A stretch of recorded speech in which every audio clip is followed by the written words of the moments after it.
Hey everybody, this is a real quick video in case you have a PreSonus Sceptre S8 speaker monitor and you need to do a hard reset to the factory default settings on it. You're going to want to do this reset for one of two reasons. The first one is troubleshooting in case this monitor is not working right for any reason. If it's giving you weird sounds, if it's not connecting to something properly or not responding properly.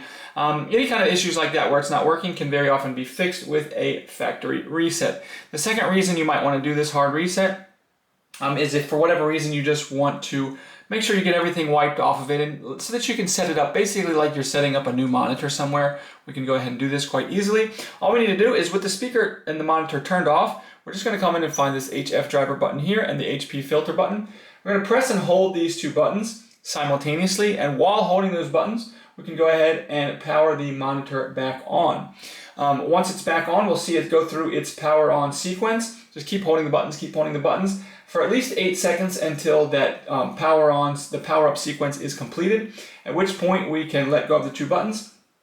And then you can check and see if this has fixed any of the issues because the monitor will have been reset.